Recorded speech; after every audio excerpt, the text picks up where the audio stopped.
Welcome, everyone, to another episode of the None of Our Businesses YouTube show and podcast. I'm Ty Carr, and with me, as always, is AJ Wheeler. How's it going? Charlie Ziegman. Hi, everybody. Mark Pallardy. Happy holidays. Jack DiMatteo. Hello, everyone.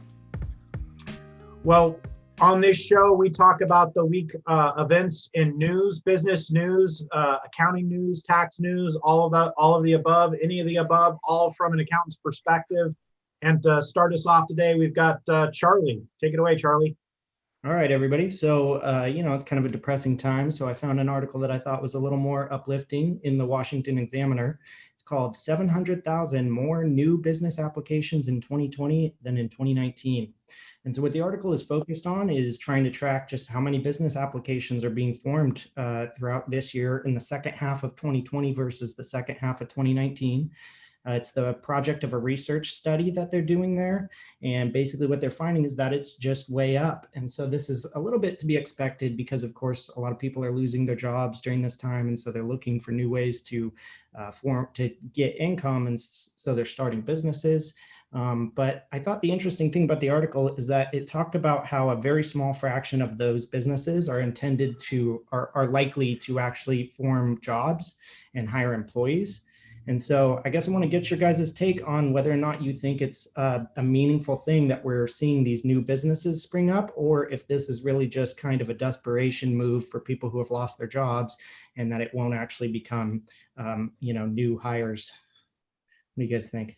I'll take that one. I went through the article as well, and I picked up on that too, as they don't end up being job creators. The thing that I thought was interesting about the article was that it was saturated or overflowing with people that were going into the pandemic was really driving it. A lot of the people were forming online retail type companies. So, in one regard, is it almost somebody who's too late to a stock after it's already taken off? Is that the so-called not smart money that's going into those businesses? And we'll talk about a little bit later some of these other businesses that are closing once this pandemic goes away or dies down. Some of the ones that have really been hurt, like business, travel, and restaurants. Would that make more sense to be opening a business in there because there's going to be opportunity?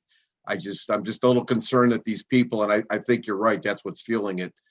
Desperation, losing a corporate job, but they're moving into sectors that, let's face it, when you're competing with Amazon, it's not exactly a sector for the small guys. So I'm just wondering if it's going to be an ill-advised move long term for a lot of those businesses.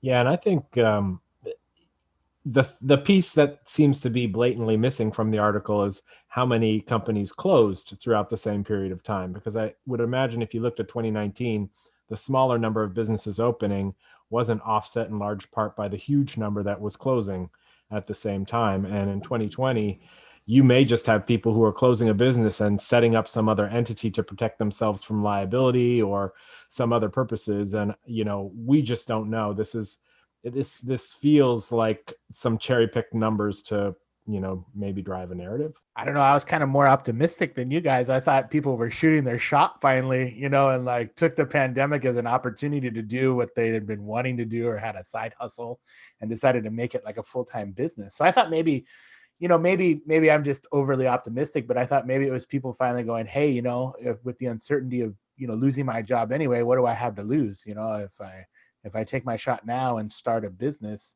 or albeit an online business or something like that, maybe the pandemic is the perfect time to do something like that, and we have seen success with businesses kind of catering to pandemic needs.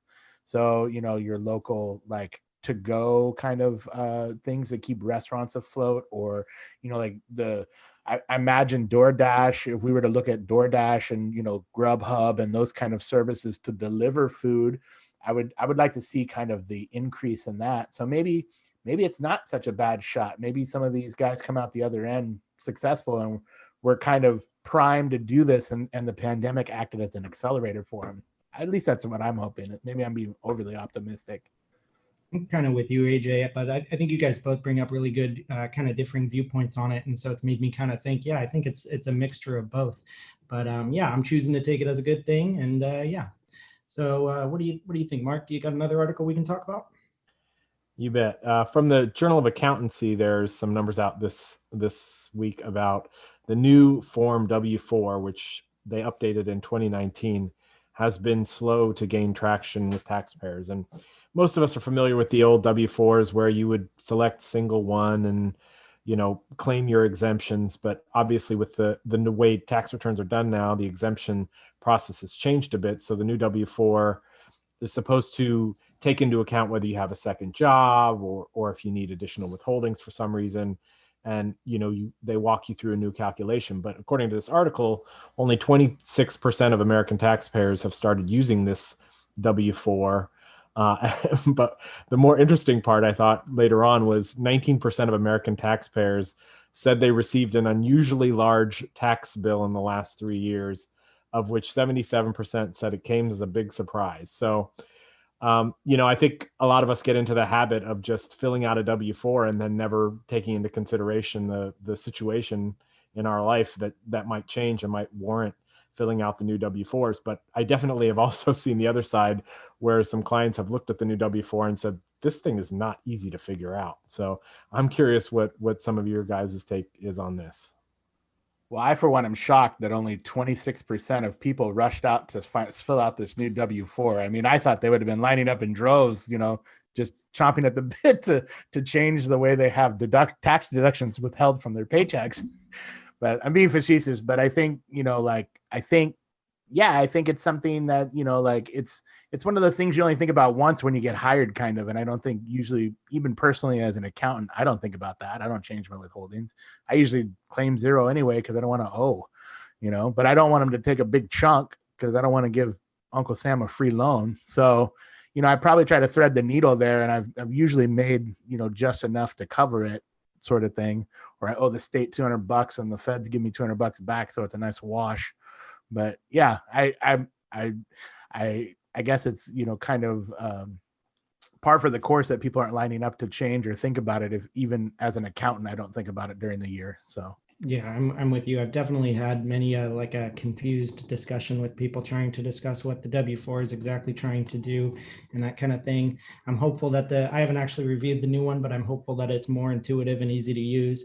I hope we don't get to lose out on that old Simpsons joke where it's like, Bart, you're a Vietnam veteran. Lisa, you're 3 people. Like, that's what I always think of whenever I look at the W-4. And so, yeah, don't want to give up on that. All right, great. Jack, why don't you give us an article?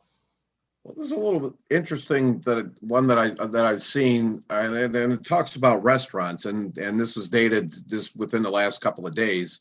I think December 9th was the article, but they expect another 10,000 restaurants to close in the next 3 weeks nationwide, and this is on top of 17% that have already closed permanently.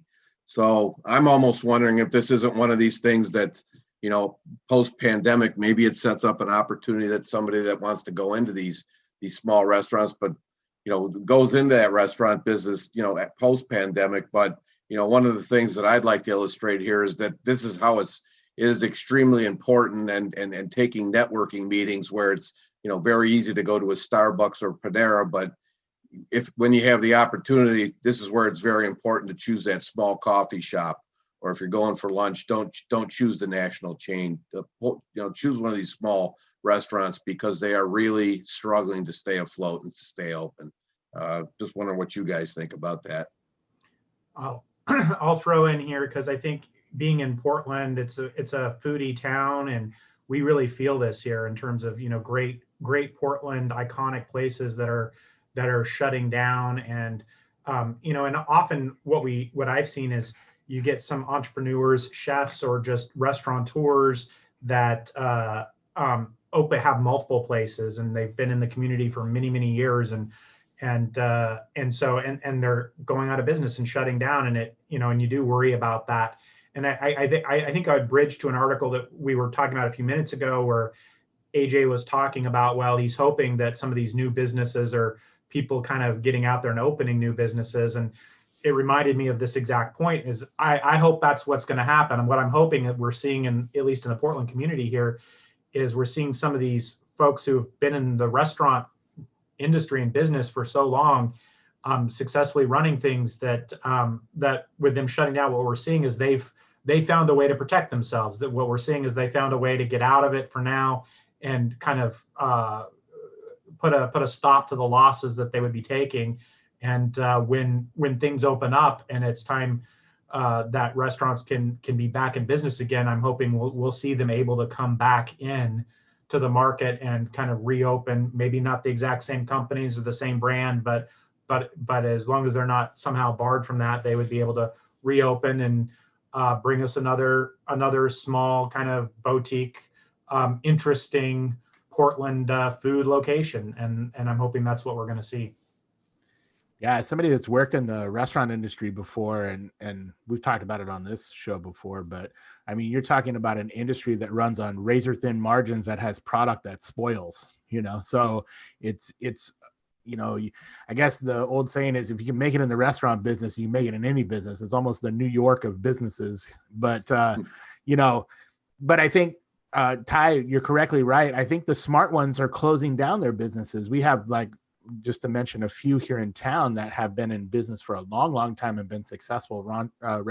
Restaurateurs understand that they can't just weather the storm with takeout, and I would tell any of our listeners that are in that space, if they're listening to this, to do a calculation to see if are you breaking even and just holding, like, are you able to, hold off closing down through your takeout business during the pandemic, or if you're losing money, it might be smarter to shutter the business, shut it down, and wait until the people can meet in person again, and the soul of your restaurant can be restored in a face-to-face sit-down kind of environment.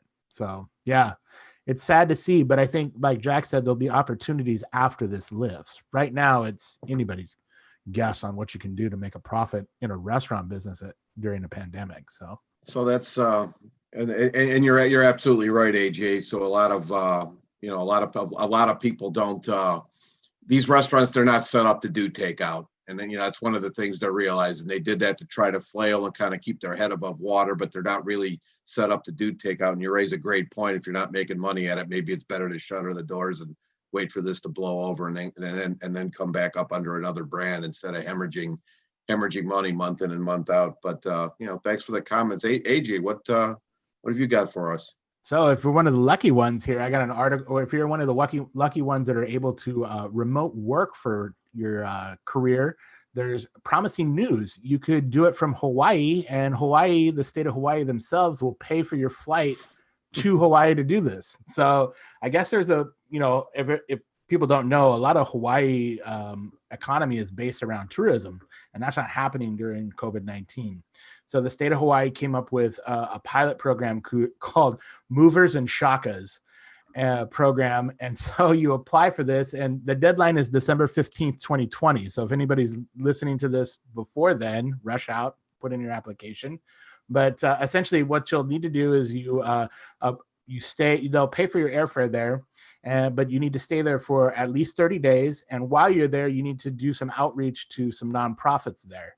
So I thought it was an interesting way to kind of entice people to come in. And I thought it was kind of a very unique way to bring tourism back to somewhere if you're able to afford, Hawaii rent for a month, and you wanted to do it from somewhere tropical during the cold time of North America winters. But I'm wondering from you guys, is this something, are we going to see the background from palm trees and beaches next month? Is anybody taking it up on this? Do you think this would be a good idea for a remote work environment out the back door of Hawaii?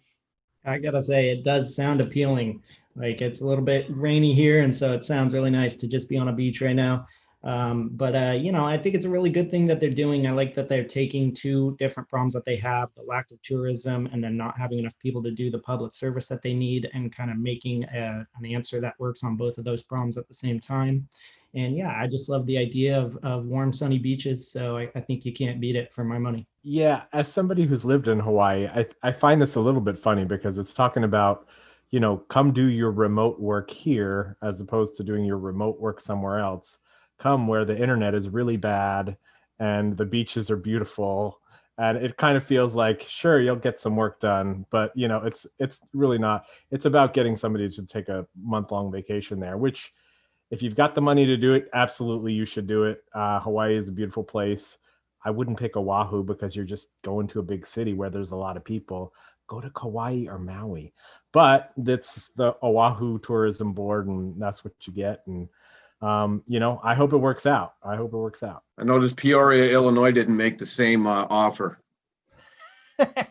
Yeah, sorry, Jack. I don't think we're going to Hawaii to Ohio to work remotely.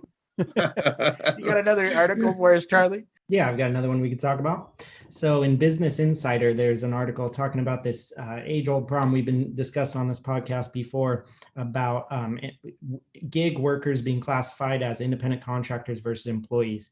And so the article is called U.S. tech firms like Uber, Lyft, and DoorDash could pay gig workers up to 15% of their compensation in stock under a new proposal. And so there's basically a new SEC proposal that's being put out. There's a 60-day public comment period where people can go and voice their concerns on this. And the idea is that they're going to try to solve some of the inequities caused by having really what are potentially employees be classified as independent contractors, and they're going to solve it with equity.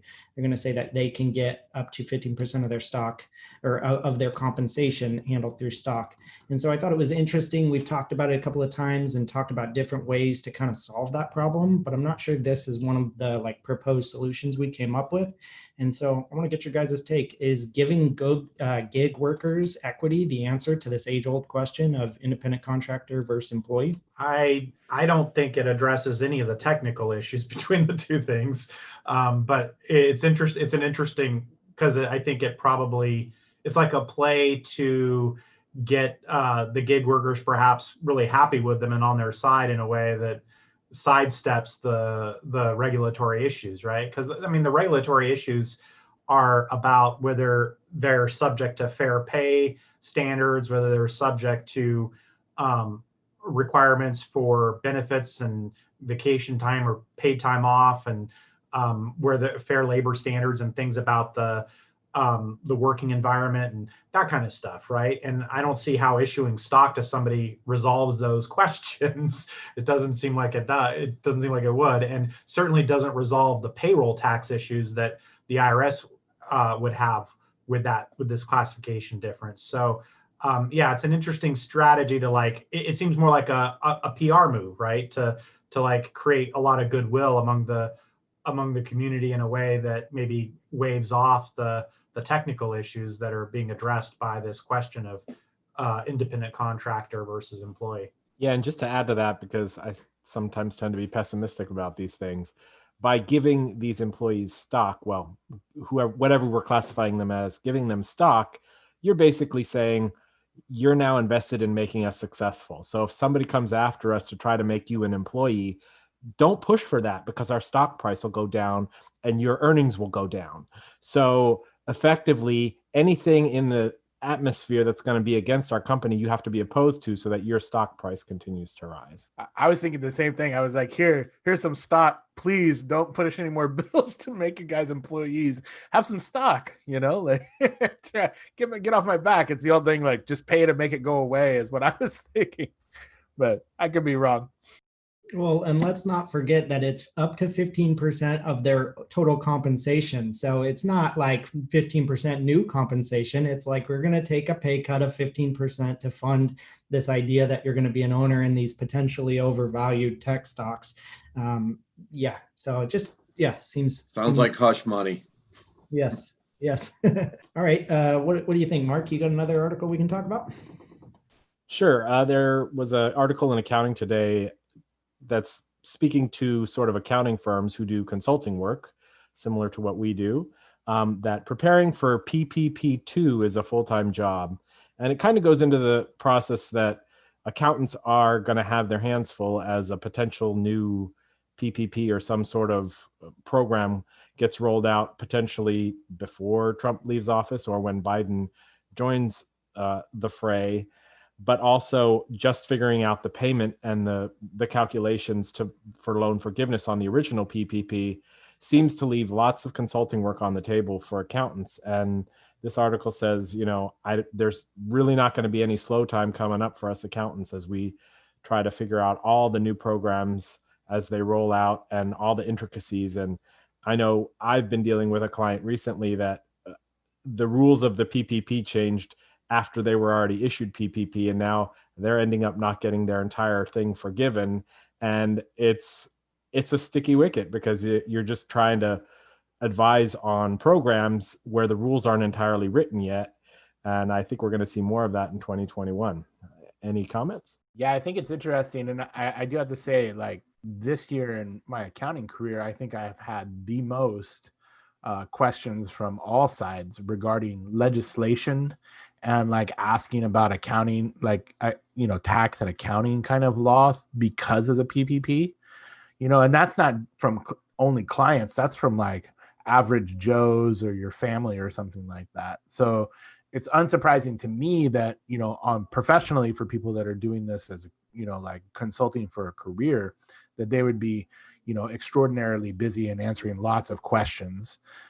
And the fact that like preparing for this stuff, I mean, you have to be up on it, as far as like what the rule changes are from we've covered it on this podcast week to week. We called it the clickbait of accounting journalism, was the next update on PPP loan forgiveness or PPP loan applications, or, what's happening with the next stimulus. How is that taxable? How is it not taxable? Who does it apply to? So, I mean, just, through the podcast and through, friends, family, acquaintances that I talk to, and then also clients, I don't think I've answered more questions about a loan program or a grant program in my entire career. So to me, the article kind of, well, yeah, I can see that. But, also too, I guess that's what we signed up for. And it kind of goes to prove, or kind of goes to show, that accounting for the most part is kind of recessionary proof. And I think like good advice is probably necessary, even more so during like a pandemic or a financial crisis than like your, everything's great kind of economy. But you're needed there too. So I guess it's a great career, but yeah. Yeah. For us, and for TCA, when I say us, in terms of the consulting that our team does, we had to be knowledgeable about the PPP for our existing client base. And I think that, I would assume that will be the case as we go into the PPP too. I was always on the fence about whether, a lot of our colleagues, used the PPP as a leverage point for going out and attracting new business. We didn't intentionally go out and do that. And the reason that we didn't do that on that first round of PPP was because typically we're trying to drive long-term relationships based on long-term needs. And my kind of sensibility, right or wrong, and probably somewhat wrong, was that we didn't want to get into doing a lot of one-time transactional type consulting, because that could suck up a lot of our resources for a small firm. And so I think, yeah, it'll be interesting to kind of look at, take some lessons from other firms that did use it as a lead source and where that led to, and then seeing, are there any differences in PPP2 that maybe would make it a more viable lead source for us.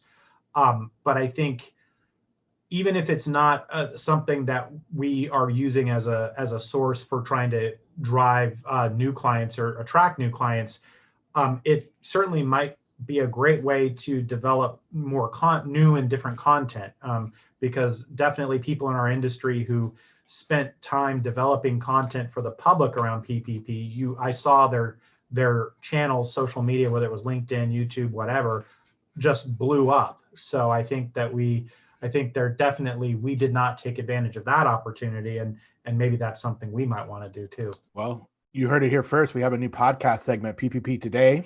It'll be a daily upload of exactly 10 minutes and 1 second on YouTube. All the P's you can handle. Yeah, right. All right. Jack, throwing back to you now. Well, it's funny. This next article is probably kind of a lead, and it's not PPP specific, but it dovetails with that. And I went back and looked. The date on the article was July 30th, and it said that 31% of small business owners said they have gone into their own pocket to keep the business afloat. So that's just before the last deadline ended for a PPP disbursement, which was, I believe, on August 8th. So the general sense now is if you did that same survey now, I would have to think that you're probably pushing 80 or 90%, because I think they've talked about stimulus now, and with the election and the political parties blaming each other, nothing has been done. Now that kind of dovetails into that PPP too, and I think at that point at 31%, a lot of them didn't have to go into they were using those PPP funds to kind of to keep from going into their own funds. But I think the fact that business conditions for a lot of different sectors haven't improved dramatically, I think you probably find now that a lot more business owners have had to put money in to keep the business afloat, especially with all the political fighting going on and no programs and no new disbursements now being made and going on over 4 months now. What's your take on that? I would have to think that number is a whole lot higher than 31% now. Well, I find that number a little bit startling, right? It is a splash of cold water, to think about. Well, business owners are, we're having to dip into their own pockets to keep their businesses upwards of 30%. We're having to do that, I find that somewhat sobering in terms of that. And your comment that, rerunning that statistic today might be more. That's a sobering thought. I just have one thing to say in jest on that, and that is the idea of a small business owner, or determining that a small business owner is in fact dipping into their own pocket, could be quite a fuzzy line for a lot of the businesses I've worked with. So. Well, and I also might want to point out, Ty, that I think, it highlights having good financial data and knowing whether or not dipping into your own pocket and keeping the business going is worth your time and effort, and not being emotionally involved with the idea of keeping it afloat or keeping your employees employed. I think, a business decision like that, although it may be hard to make, we talked about this when we talked about the restaurants, but it may be better to shutter, take your lumps now, but at least they're smaller lumps than if you would have limped along and spent out of your own pocket and incurred more loss. And take your lumps now and then wait for it to come back, and then enter the market when, it's on the upswing, or at least the response, you're going to get better public response from it. So I think, weighing your options there and having good financial data to back those decisions is key in this kind of environment. Yeah. And I think like another kind of interesting scenario I can imagine a business owner finding themselves in is like they come up to this point where they're having a hard time, and the PPP loan comes and it runs out of money as they're using that. And then they're kind of hopeful that they'll get another PPP loan because there's all this talk of it. And so maybe they're more willing to front their personal money on the thought that they're going to go ahead and get that back in one way or another through some further, government help. And so I think that's kind of like an interesting situation that I could see somebody getting into. Yeah, I think that's right on, Charlie, because I think if you would have told people on July 30th, there's no more PPP money coming this year, they might have said, yeah, we're not going to try to limp this along for another 6 months. But, now we're in a situation where by small stretches, everybody just keeps having hope. And, to AJ's point, sometimes you have to cut your losses, but then do what? If retail or restaurant work is all you might open up one of these 700,000 businesses we talked about, just hoping you can find an alternative that's going to keep your family afloat. But, sometimes just keeping the business limping along lets you, feel like you have some purpose, and you can just keep, whatever food on the table. So who knows? AJ, Charlie and Mark, your instincts are spot on, because I'm actually working with a restaurant owner here in one of the affluent Cleveland suburbs. It's a great location, been in operation forever. He got that first PPP loan, and kind of he gave me the big deal. I was paying people not to work because nothing was open or severely scaled back, and if I told you the number that he's put into his business to keep it floating, I definitely, if he would have thought this would, because we all remember it was going to be 2 weeks and it turned into, what are we going on now, 8 or 9, 10 months? If he'd have had that information back then, that this isn't going away anytime soon, the number that he's put to keep that business floating. And now he's definitely looking at selling it because enough's enough. And, the worst part for people in that situation is there's still not a whole lot of visibility as far as funds and when people are, when business conditions are going to go back to normal. AJ, got another article for us. I do. Hopefully this is a little bit of a shinier spot, but Redbox. Everybody's aware of the red boxes that you rent DVDs from I thought would have been gone years ago. Who watches DVDs anymore other than my wife? But essentially, Redbox is launching a free on-demand streaming service. So this was a big surprise to me, but they've launched on-demand, free, and ad-supported streaming destination that has hundreds of titles arriving weekly, I guess. And the reason why I picked this was because I thought it was interesting that Redbox, who you think would be a dying kind of, blockbuster at, 7-Eleven or the convenience store, is making a change to offer, essentially move their service to an online free streaming kind of movies and TV. And so there's competition out there. There's a Pluto and Eximo or something like that. But it has 89 channels that include Bloomberg TV, Reels, a couple of other brands that they have. But the interesting thing I thought was that, and I wasn't aware of this, but in 2016, a hedge fund actually bought them. So this is a hedge fund move to, I guess, future-proof the business. And so, I don't know, I kind of like to get your guys' take. I thought it was, unexpected. I thought this would kind of die out. And I thought it was an interesting take for what you would think of as like a dying business to kind of, is it a last gasp, or do you think this is going to take off? I mean, I gotta say, when I'm reading this article, I'm thinking a lot about Netflix and about kind of that having a physical delivery mechanism for DVDs, which is what they have, and then making this move to this online platform and how well it went for them. And it just seems like if I'm in Redbox's, shoes, that seems like a great move to be emulating.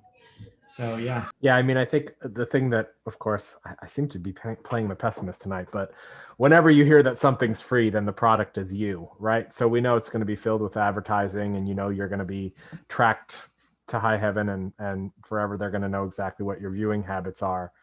But it does bring to mind the actual other side of this coin, which is physical live movie theaters, which have, obviously faced a real hit during the pandemic. And this week, as HBO announced, they're going to start releasing all these huge blockbuster movies onto HBO Max, and we're going to be able to see Dune and Wonder Woman and some of these other big, huge blockbusters that were going to be huge moneymakers for the theaters.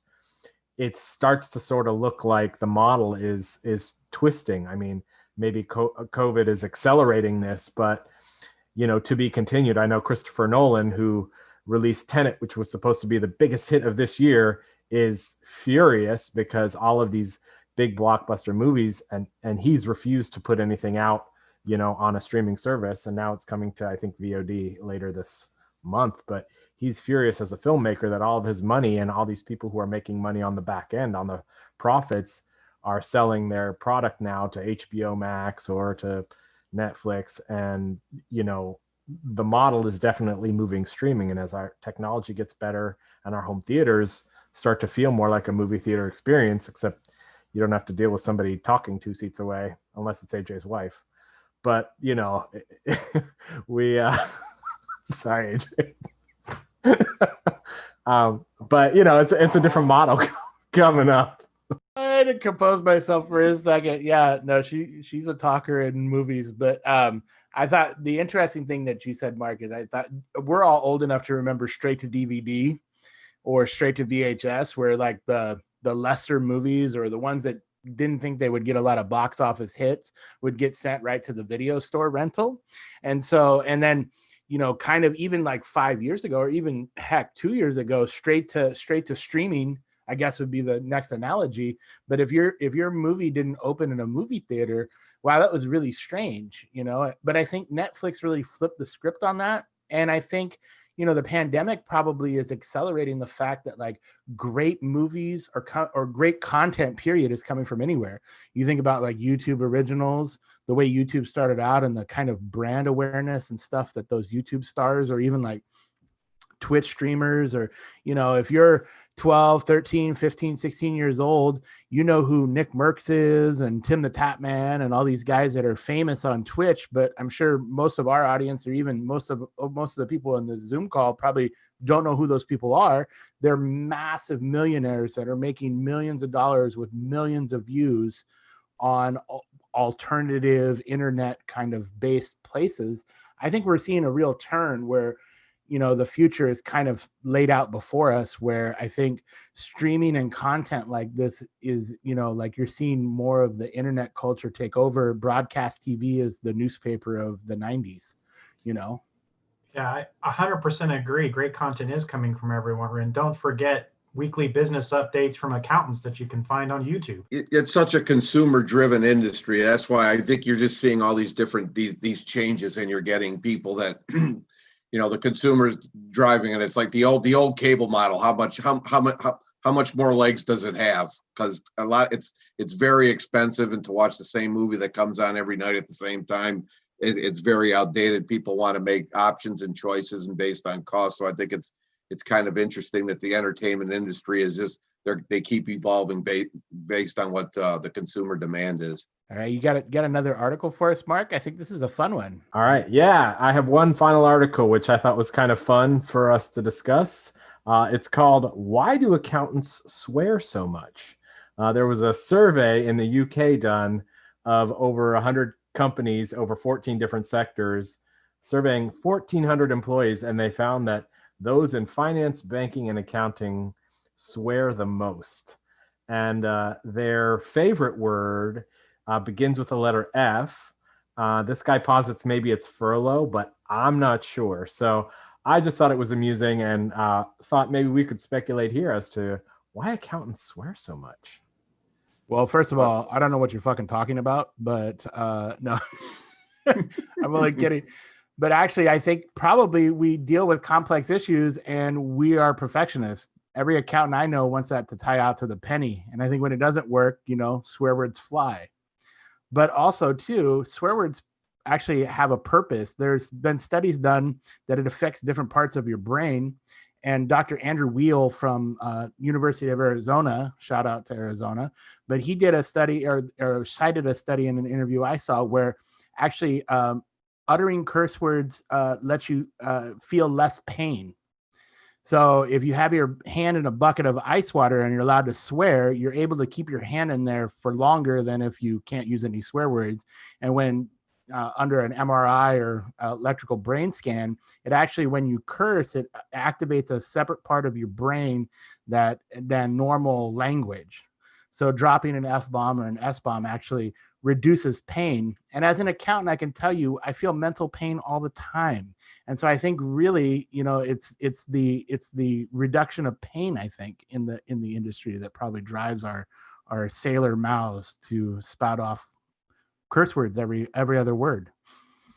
I gotta say, you're hitting it right on the head. I agree completely. I'm a big fucking fan of swearing, and I just gotta say, like, for me, I think why it's so big in accounting is it's like you get the combined issues of, like, you have technical challenges to go through, you have like mathematical challenges to go through, and then you have a job where there's a lot of feedback. Like when something isn't working, like you guys said, but I mean, when you're sitting there trying to fix a problem, you can see that it's not working, and so you know that what you're doing is wrong, and that's just can be an extra frustrating thing. But in a job like, say, marketing, maybe that feedback loop isn't as quick, and so you don't always know when something you're doing isn't a winner.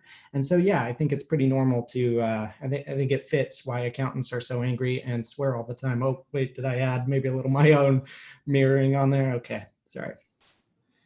Well, I didn't realize accountants did swear when I started my career. I started in the interesting firm in Portland, Oregon, a small firm that was probably one of the most, if not the most progressive firms socially in Oregon, much less in the Portland area, which is saying something for Portland, I guess. But paradoxically, while they were progressive on every social issue, there was this cultural norm and pretty heavy kind of belief system among the entire firm that, you know, we shouldn't be swearing in the office. And so I grew up, so to speak, in my first accounting job, thinking, yeah, accountants and CPAs don't swear. It's not professional. It's not something we do. And I later went to work for a Big Four and realized, oh, maybe that's not entirely the case. But still, we didn't swear, working in a Big Four accounting firm, I didn't remember scenarios swearing in front of clients, or, you have those times, right? You had your crew that you might swear at lunch or happy hour, but you weren't doing it like necessarily rampantly. And then I went to work for a guy one of my favorite guys to work with, absolute genius and expert in his field of corporate taxation. And this guy swore like every other word was what was swearing. And I remember kind of the genius part of it was because I think the first firm I worked for, they actually had a written out rule that said we will not swear at each other. So they were really concerned about people being intimidated or their feelings hurt because somebody might swear at them, kind of thing. So this guy, anyway, I'm at my third firm working with this guy, and he didn't swear at you. Every time he got mad, he would start saying, fuck me. And I realized, I was like, that's absolute genius, right? Now I said, I didn't realize we could do that, right? So we can get away without directing it at somebody and still kind of go all in on it. So it was wonderful. And if he ever sees this, he probably would know who he is. But he's great. So that's my 2 cents on it. Yeah, and I've got a more direct take on this one. I've heard it said that smart people swear more, so we must be the smartest people if we swear the most. I can buy that. I worked in an environment where it was run by somebody who wouldn't tolerate swears, but yet all the fudge and criminy, and there was no satisfaction in it. I don't think that releases anything whatsoever.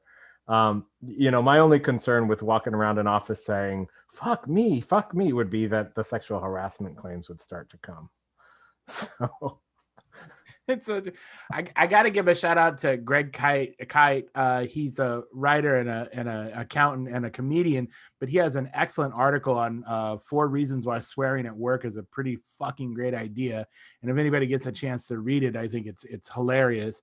But I have a personal story. One of the clients that I had when I was in auditing that swore the most was actually a nonprofit operator who worked for a large investment group. A nonprofit investment group for a liability fund, and she was a petite Canadian lady that was maybe, I don't know, in her 50s, but she swore more than anybody and freely around the office than anybody I ever know. And one of my favorite clients of all time, to be honest. And she was a straight shooter, and there was no pain in that job. And so all the cursing was well received and hilarious when we would hear it, because we would all talk about it, at happy hour, at lunch, between the audit crew, how awesome she was, that, she thought that the new presentation was bullshit and she didn't want to do it, so it can be great. It's a great breaker of ice, I think, once you hear a client say it. You're like, oh, this guy's okay. So, all right, that's our show. Thanks for watching None of Our Business podcast. Catch us next week for another episode. Make sure you hit the like, subscribe, tell your friends, have them listen, and we'll catch you next week. Thanks so much for watching. Thanks, everybody.